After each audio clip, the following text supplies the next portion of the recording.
everybody's so focused on getting as many clicks as possible. And that is great for getting as many clicks as possible. The secret sauce that we have found with Google Ads is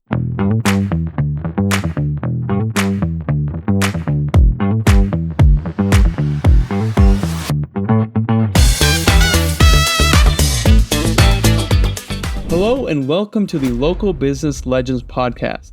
In this podcast, we interview experts and successful local business owners in the home service industry space. I'm your host. My name is Jordan Richards. I have generated millions of dollars of additional revenue for local home service businesses through the use of digital marketing. Today, we are going to be sharing the secret sauce of how we did just that. Today, I'm joined by Jay. He's the king of podcasts all the way down from Seattle, and is going to be leading the discussion today. So Jordan, tell us about yourself, man. What's your why? Why you do what you do and how you do it. I know you're crushing it, helping all the local home business services, in the area as well as across the country. Who is Jordan, and how did you get to where you are right now? Yeah, thank you for the question. As most business owners, I started my business to put food on the table. Ever since I was little, I was always interested in business, and I also loved art, and I guess art and business combined create websites, and it's just become a passion over the years. And I really, as of now, I really get my kick from when a local business owner sends me a text that just says, "Hey man, this stuff is working, right? What you're doing, it's helping my business grow. It's helping me put food on the table. Profits are going good. Business is growing." I love texts like that, and I just get such a kick from that. How did you make that entry? Have you, where was the genesis on you getting into the digital marketing space? I mean, was it something you picked up right at the side of high school? Was there a thing that triggered and this is something that I want to do? Yeah, so I kind of have a weird story of how my digital marketing agency got started. I was actually working for a local home service business, not as their marketer, not as their website guy, just as one of their worker bees in their business. And the business owner really wanted to grow his business, and he was having such a hard doing that. He kind of was hitting a plateau, and as he was looking for a marketing company that could really help him break through that plateau. And as he was trying a whole bunch of different companies, no one could really help him get over that. And finally, my boss one day, he just threw his hands up. He said, "Hey, I've had enough of these marketing companies. None of them can get me the results I need to grow." He turns to his employees. He says, "I'm bringing this in-house. Does anyone here know how to make a website?" And at the time, I was going to college for website design and marketing. And I said, I raised my hand, "Hey, I know how to do websites." And he's like, "Sweet, you're now the head of marketing for my $2 million local home service business." And like I said, I was pretty young at the time. I was like, whoa, this is a big deal. It kind of scared me a little bit, and but I was like, this is my shot. So for the next several years, I really dumped my whole heart and soul into creating a system that worked for his local home service business, and his business started growing. Right, huge shout out to him for letting me jump on it, for letting me learn on his dollar. But we were able to eventually make a system that works, and his business started growing. And he's in a couple communities of other local home service business owners. His friends were seeing his business was growing, and his other entrepreneur friends were asking him "Hey, what marketing company are you using? We can see you growing. We can see your websites are working, your Facebook ads, your Google, all this stuff is kind of working for you. What company are you using?" And he's like, "I'm just using some guy named Jordan." And they're like, "Well, I want to use Jordan." And all of a sudden I had 4 W-2s coming in from 4 different companies I was doing this same system I had set up for this first company for 4 companies now, and their businesses start going, and they're also in other communities, and their friends had friends, and I realized there was such a need in the marketplace for an SEO company that wasn't sketchy and that could actually create results, and that actually was dialed into the local home service industry. And that's when I realized, let's turn this need into a business. And I turned my first 4 bosses, my W-2 bosses, into my first 4 clients, and that's kind of how the business got started. Dude, that's so crazy. So at one point, you were getting 4 like W-2 paychecks. Like you have 4 employers. Yeah, and so like when it was time for taxes, I had it Like was tax nightmare. well, luckily I'm pretty organized, but yeah, it was a lot of fun getting 4 different paychecks at 4 different times from 4 That different companies. that is crazy because that's a direct testament to the fact that you did a good job, right? Because otherwise, the friends of your boss wouldn't have kind of caught on if it wasn't good. But then at the same time, I'm sure like they understood the cost of the learning curve, right? I mean, they could have chosen the path of trying to do it themselves, but they were kind of like, oh, you know what? If there's someone that already knows how to do it, let me go hire that, right? Hire that person because I don't know what I don't know. You don't know what you don't know. And time is money. So, like, based on that, like, what is kind of your take on that whole, cost of learning curve? Because a lot of the business owners, the mindset that they have is, you know what, like, I'll suck it up. I'll sleep 2 hours, less, and I'll try to figure it out. Like, where does that you don't know what you don't know come in, and how is it like? How does it play such a critical role in like really being able to scale your business? Yeah. So, with my strategy, like there's a couple different parts. We do like the SEO, the Google ads, the Facebook ads, the website design. To answer this question, I'm just going to use Google ads as our example here. And with Google ads, I love that quote from, I think it's Thomas Edison, that said like, there's over 10,000 ways how like not to make a light bulb. I also learned there's like over 10,000 ways how not to do Google ads.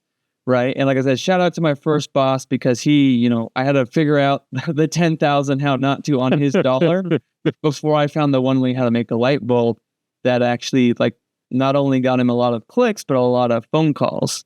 Right. And that, like I said, that took a lot of money, took a lot of testing because with marketing, it's not just, it's done and it's working. It's like you have to like constantly be refining it. And like, do you refine it this way, that way? And so, like I said, after a lot of testing, we were able to finally find a secret sauce for each of those categories I just talked about, Google Ads being one of them. That is awesome. So how long ago was that you kind of made that transition to, okay, I have 4 W-2s here, but then, oh, there's a need, like I'm going to start my own business. Like how long was that? How long ago was that? Oh gosh, time flies here.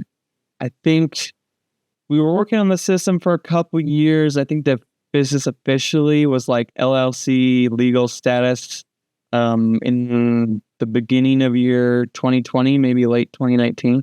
So yeah, Okay, almost so 4 or about 5 years like you're now. in your fourth year now. Okay, awesome. What were some of the? I mean, I can't imagine the excitement when you started this because like you've done it, it worked well, and you're kind of in this creative space. And I mean, and don't get me wrong, like website design, running ads, SEO, these are actually I feel like they constitute as creative space type of work. So I can imagine like you were loving it, enjoying it, things are happening.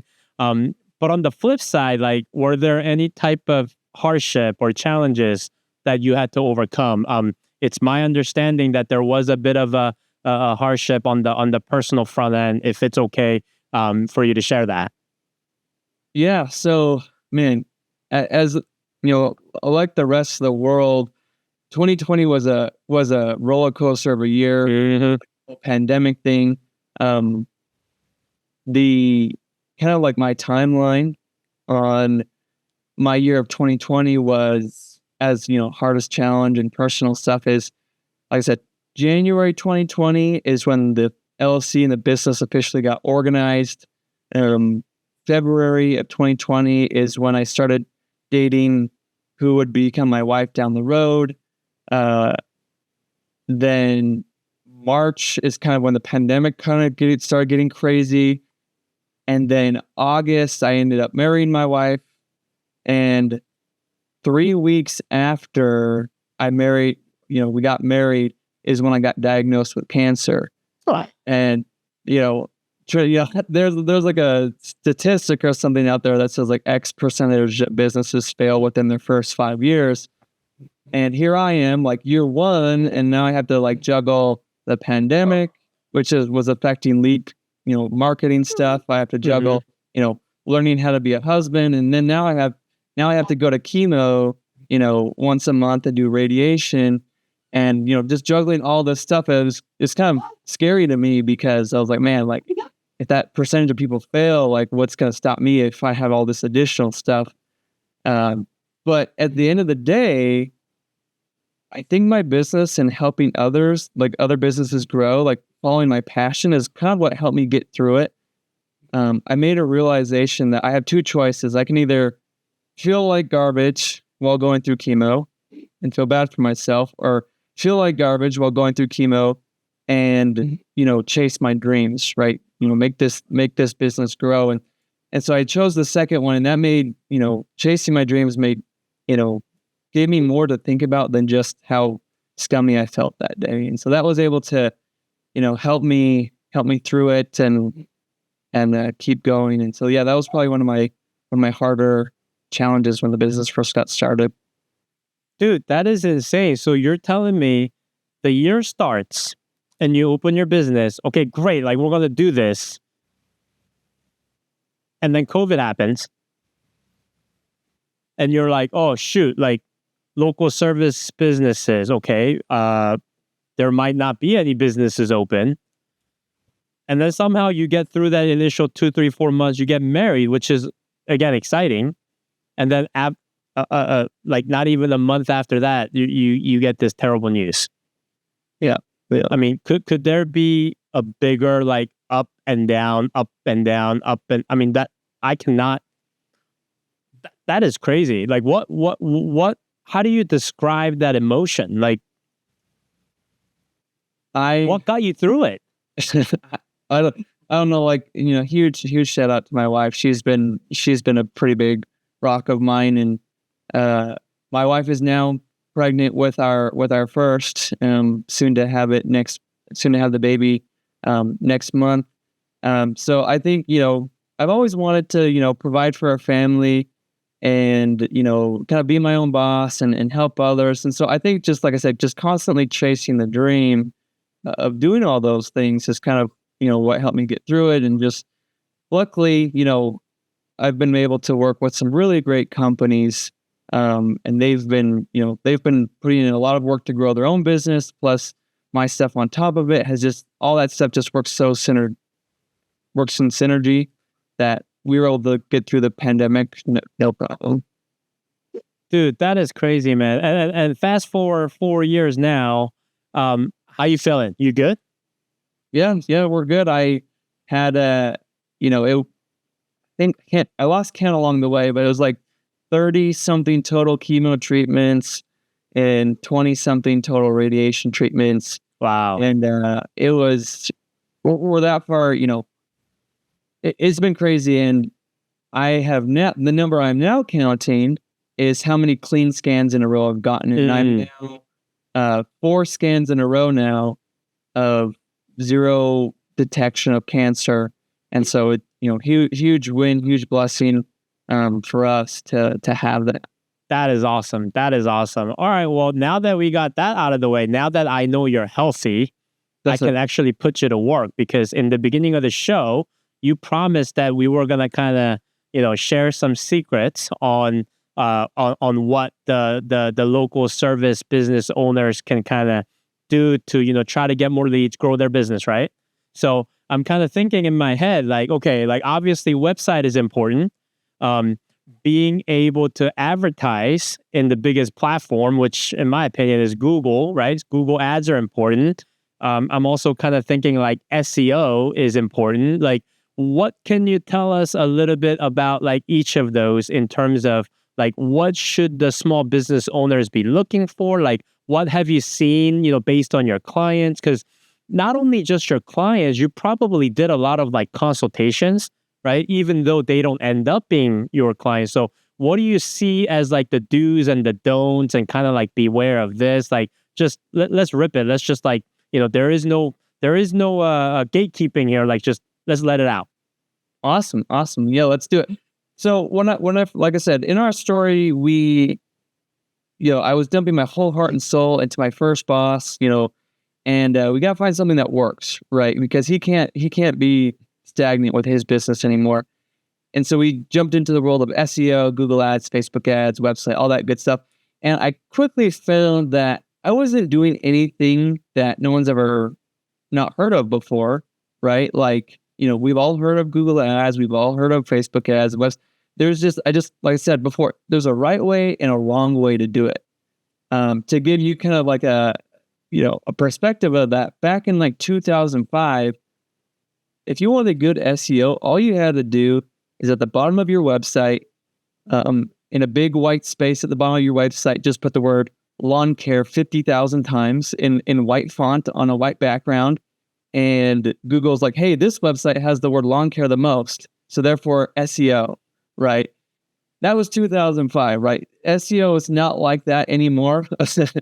And Google has gotten a lot smarter. And so these techniques of SEO that were great 10 years ago are no longer working today, right? So it was all about, like I said, I wasn't inventing anything new.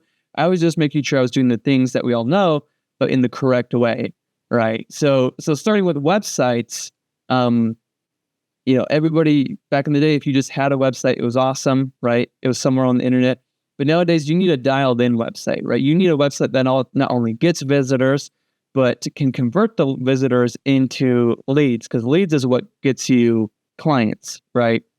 So, for example, for everyone listening, the step one is make sure your website's even working. You'd be surprised how many people I jump on a consultation with them. I say, okay, let's open up your website. We open it up. There's a huge percent of people, their website doesn't even, like their domain expired like 7 months ago. 404 error. Yeah, 404 error. They didn't even know it was down. Or like you click on a button and it doesn't even do anything. Or like they have like their free quote form and you fill it out, you push submit, it does nothing. Right? So, with WordPress plugins and this and that, things like to break. So step one, just make sure your website's working.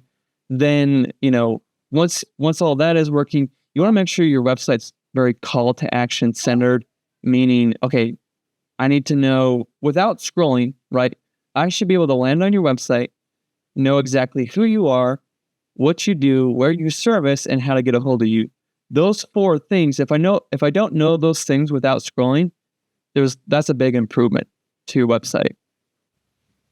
And so yeah, as far as secret sauce number 1 with the website, make sure it's working and call to action centered, right?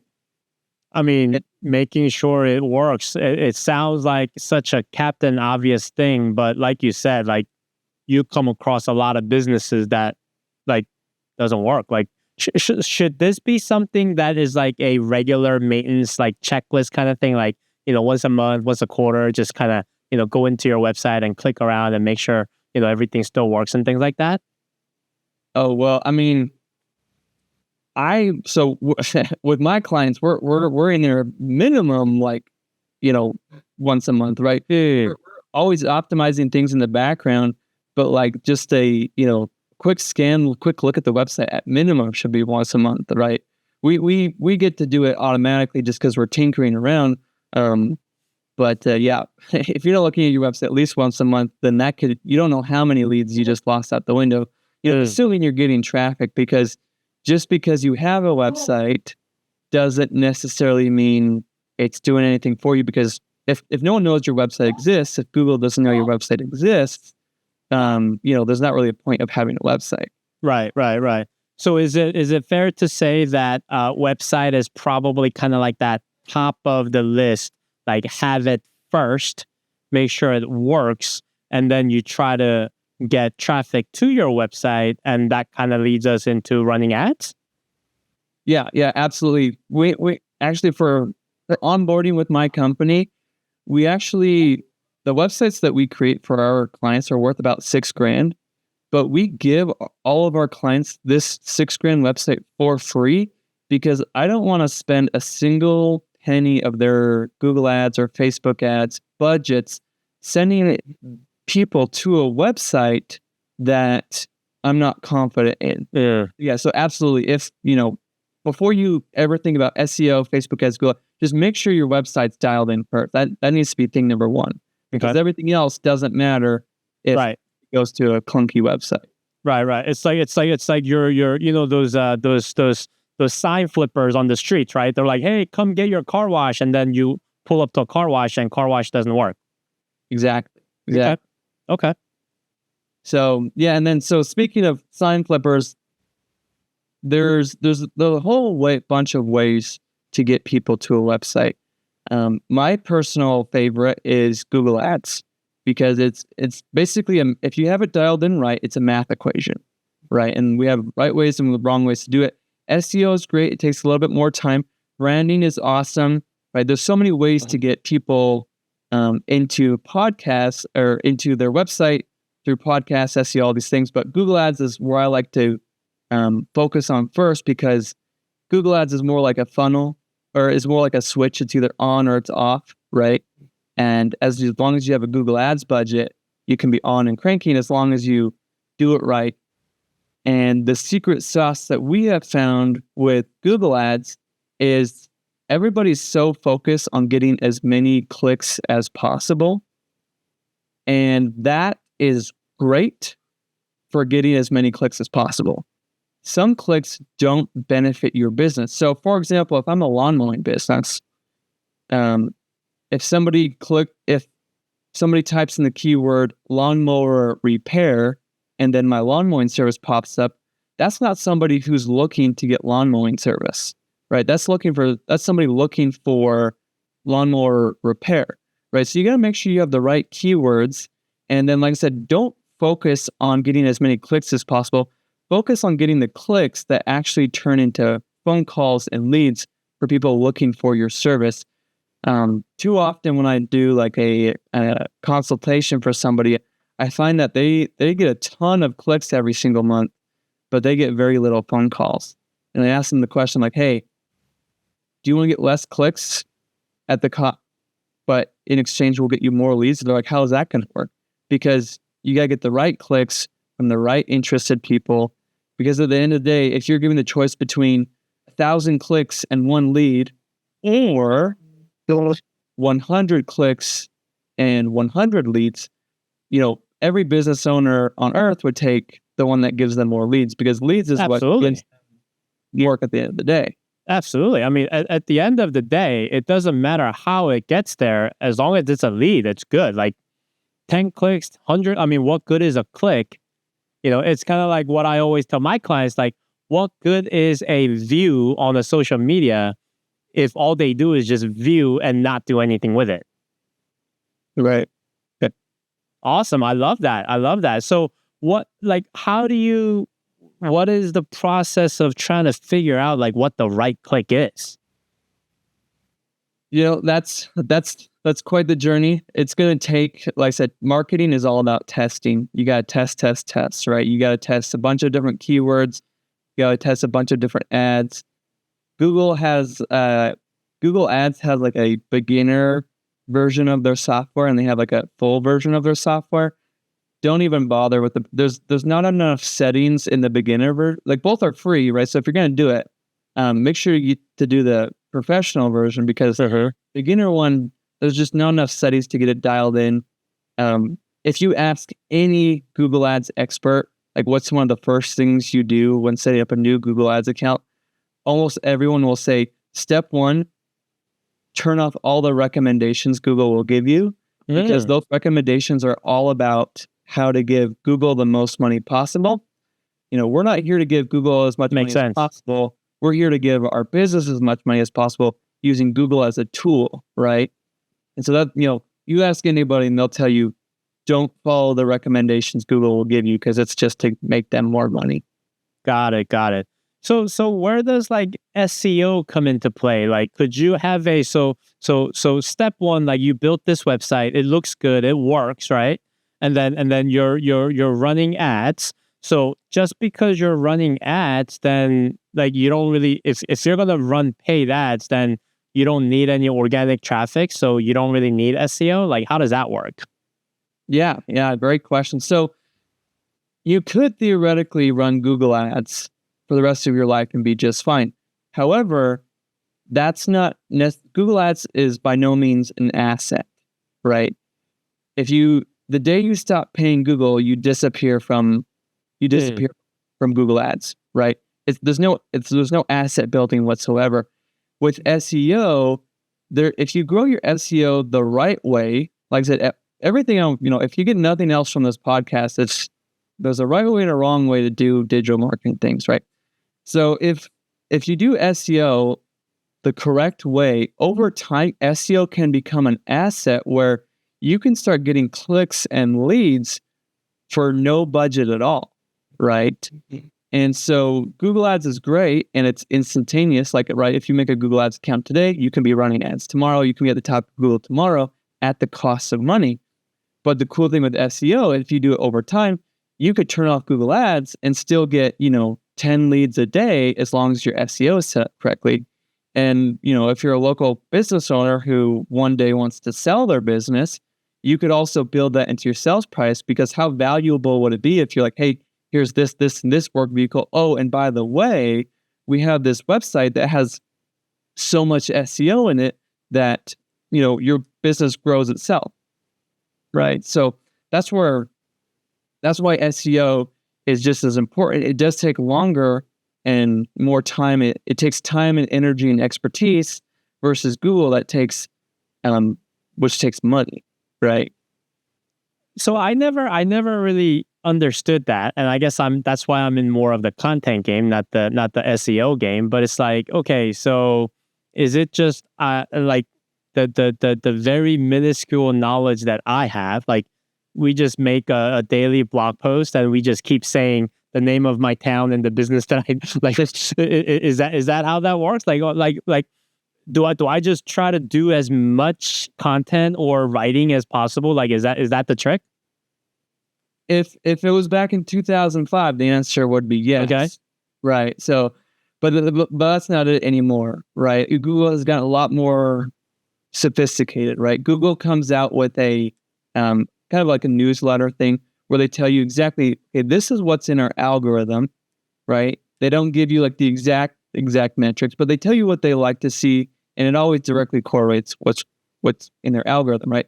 So just having words on the page, right? If it was all about just sheer content, what I would do is I would just have, an AI robot write a 1 billion word blog post with every keyword imaginable and post on the website. That's not going to rank well. There's a lot more to SEO than just sheer content amount, right? Just, Jay, just like your podcast, if I just make a crappy podcast with terrible audio and just nothing relevant, sending it to the wrong people, no tag, just nothing, that podcast isn't going to do very well, right? Right. YouTube channel is going to sit at 0 subscribers because your content's garbage, right? Same thing with SEO. You got to make the right content as well as do a lot of the other signals back to Google, right? Some signals may include, page load time. You got to include like images. You got to like label those images. You got to have the right meta tags. You got to have links from your other pages pointing at that blog post. You have to have that blog post linking to other pages. Oh, that's called backlink. I know that. There you go. You need, and then everything in Google's connected, right? You got to have Google reviews. Funny enough, your Google reviews from your Google My Business can help more people land on your website. When people spend time on your website, they know that this Google My Business is relevant. And so everything's kind of connected. And Google said that think there's over 200 different variables that are built into their algorithm, and only one of those variables is just like content. Right? You got to make sure you Wow. other 198 or 199 as well as just building blog posts. And that's one of the most common misconceptions I hear when I'm talking to new people. They're like, "Hey, why should I use, SEO companies suck. Like I've been using this company. They've given me 2 blog posts a month for the last 2 years, and I've never gotten anything from it." And I said, "Okay, well, sweet. They're nailing the one variable. What about the 100 and The other 199. And they're like, "Well, I don't know what that about." So, like I said, it's with your SEO strategy, the secret sauce is yes, create content. That's super important, but you also got to do the other 199 Google posts, what those other 199 things are. But just doing one of them is never going to make you have good SEO. You need more than just that one. Okay, so this, man, this is awesome. I'm learning like so much already. So okay, so now we're gonna kind of jump into the what happens when you actually get the lead. So you build the website, you run some Google ads. Oh, by the way, before I move forward, it sounds to me like if you're like a newer business trying to kind of get things up and running, build a solid website, run Google ads so that you can be seen. But while you're doing that, start building your SEO, right? Exactly. And it's kind of like and then you can kind of, as your SEO is coming up, you can start to lower your Google ad spend. And next thing you know, you might be just organically ranking and being found, right? Yeah. And what most people do, I see, is they actually just keep their budget there, so that way they're showing up for ads and SEO. So it's even more. Yeah, so it's even more. So so yes, if you wanted to stay the same, you could lower your Google ads as your SEO comes up, or if you want to grow, like most local business owners, you just do both. And as SEO kicks up, you make more money. You can increase your Google ads, and it's just consistently just taking over each other and growing. Okay. So see, here's the thing, you guys, for those of you listening, right? Local business legends, like this is what it's going to be all about. Whether it's Jordan kind of dropping these nuggets, he's going to bring in other, successful entrepreneurs and share the secrets of how they got to where they got to. Today is like Costco sample. Like this is the thing that you get, right? Like you might sometimes I feel bad, but I still grab 2 anyways. So like we're giving you like 1 or 2 nugget. Like you heard him say like there's 200 variables, and we talked about like one of them. So we kind of have to like get to the next one, which is all right. So you did all this, and like a lead came in, or a phone rang, or whatever. Like, because I gotta assume you could do the best job you can as the digital marketer and get them all the leads and phone calls. But then if they can't handle it or close it, all that just kind of goes to waste, right? So what tips do you have for business owners? Like, okay, like I got leads, now what? Yeah, love that question. And it if anything pains my soul more is it's it's when I call a business owner and I said, hey, I saw we got you a bunch of leads this week. How'd those leads go? And they say, "Oh shucks, sorry, Jordan, I've just been too busy to answer the phone."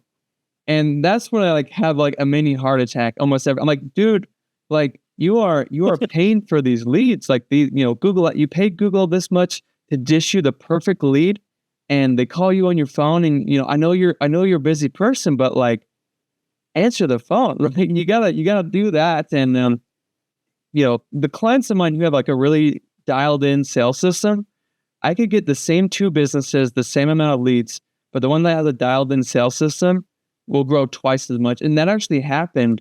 I talked to 2 businesses last year, got them the exact same amount of leads. One business almost doubled, and one business barely stayed the same as they were the year before. And the only difference was their conversion rate, as in, if 10 leads come in, what percentage of those leads turn into clients? One guy, the lead comes in, 1 ring, maybe 2, it's answered, he takes care of them. The other guy goes to his voicemail. He gets back to them when he has time. When if a callback is required and it's not like midnight, that's the only acceptable time in my book to need someone to call you back is when you're asleep. is, anytime you have to call someone back, the percentage of that lead closing is like has shot at least, in I don't have numbers on this, but I would say Like your chance exponentially. exponentially. Yeah. And so, please, answer the phone. And I would also suggest investing in whoever answers the phone, right? A lot of the business owners think like, so if you envision your whole team, who are you going to invest in the most? And most people think like, okay, the operations manager. A lot of people forget the person, who's answering the phones. And that person who's answering the phones, they haven't been trained to do upsells and sales, which is some of the lifeblood of your business, right? That person is a cashier, not a salesman, right? And what I mean by that is a cashier is somebody who just takes your order, right? If I call, if I'm a cleaning service business and somebody calls in, I'm like, hey, like, what can I do for you, right? If I'm just there to take orders, all you're going to get is exactly what they order, right? No upsells, no this, no that, and your close rate's going to be low. But if that person's a salesman, they can be like, okay, sweet, we're going to give you that. Plus, I can do this for you. And especially if you're in the plumbing industry or electrician, you can sell like troubleshoots all day long. But then when it comes to selling a new heater, or when it comes to selling like a new landscaping job or this or that, right? The upsells, the cheapest client you will ever get is an existing client who just wants another one of your services. Absolutely. Right? So, it's like when they ask you, like, you want fries with that? Yeah, exactly. So definitely invest in your team. Answer the phone in 2 rings. If the form comes in, call that form within 5 minutes. Don't. If you think 24 hours is fast enough, it's not. If you think 5 hours is fast enough, the same day, it's not. The clients of mine who really grow, the clients who respond, who call their website requests within 5 minutes. Wow. So could it make sense that, like, lot of, especially in the home services area, whether you're like a lawn mowing company or electrician, like everybody just kind of starts like by themselves, right? Like you got to do the skill, like you have the skills to get the job done, but you're the president, you're the CEO, you're the janitor, you're the everything. Could the very first hire kind of be like this person that just is responsible for like responding to the things that come in? Like, would you say that's worth it? Oh, like all day, every day, right? I've seen, I had a client who he hired his just to be nice. He wanted to be the cool uncle. He hired his niece to answer the phones for him, and she ended up costing his business hundreds of thousands of dollars because she wasn't trained. But he wanted to be the cool uncle. I was like, okay, you can be the cool uncle, but dude, you should buy her a car because she costed you at least the. You need, if you can't answer the phone, it's going to cost your business hundreds of thousands of dollars, and you can hire somebody pretty good for a fraction of that cost. So to answer your question, absolutely right. It's definitely worth the money because that's what's going to make your company grow and have more money to spend on the other positions you need to hire for down the road. Right. So I would definitely say, a $15 an hour person is definitely worth it if they're going to grow your business by hundreds of thousands of dollars, if not millions. Not to like spoil, the fun, but like, isn't that kind of like that aspect of it? You also help your clients with that at local comments, right? Yeah. So we help with like strategy sessions. We're not a phone answering service. Right. But I mean, like helping them hire the right people, like guiding them. Yeah, absolutely. There's we give them tips and tricks, and we help with some strategies that we use to hire people. One of the things I do for all the members on my team is like when I hire on Indeed or whatever, I always like slip a question in there that says like, hey, if you're reading this job posting on Indeed, there's gonna be a question that says, did you read the entire interview? If you're reading this, put your favorite fruit in there instead. So right off the bat, if they read it or not. anytime I see the question, did you read the entire job posting, and it says yes, instantly goes in the trash, because I need somebody who's detail oriented, right? Yep. So if you're hiring an office I love person, that. they need to be detail oriented. So if they write yes instead of strawberries or bananas, Right. put that I application love that. I straight. love that. I love that. Okay. Okay.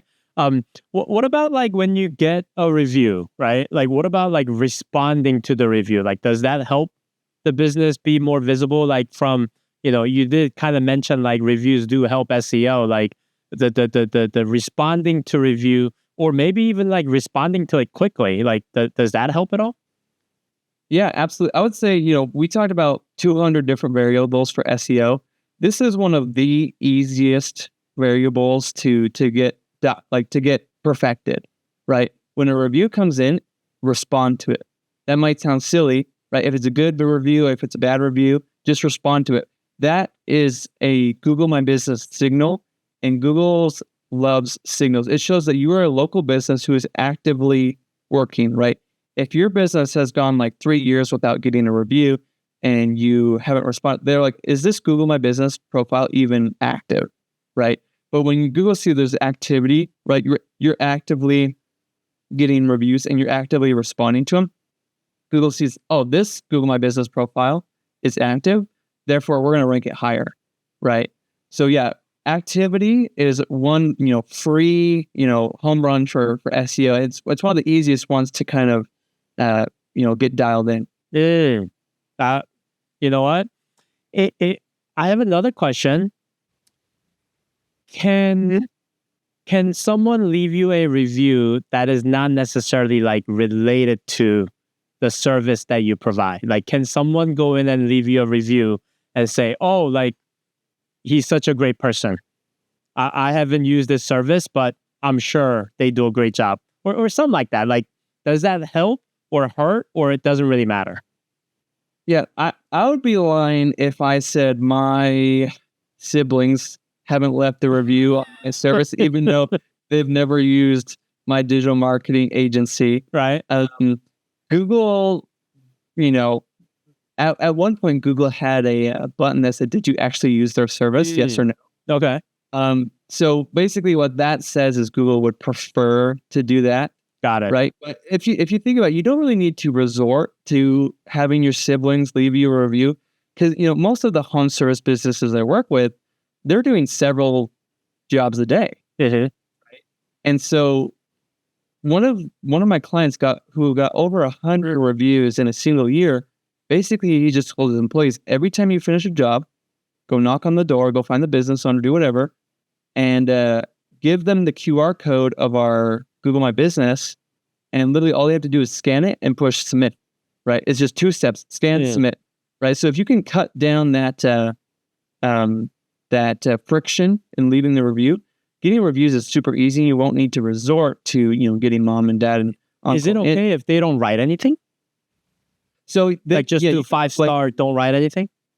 yeah. So I mean, you can always do that. There's nothing wrong with, I mean, it's not going to hurt you at all. It's only going to help, but the best reviews you can, like, so not every review is weighted the same.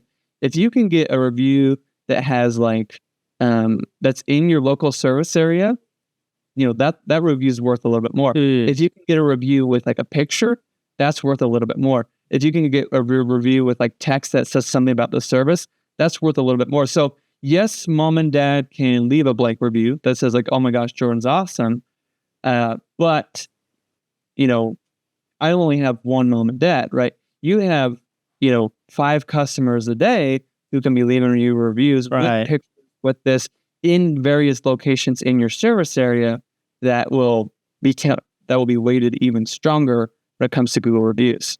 Got it. Got it. Okay. Okay. Awesome. Awesome.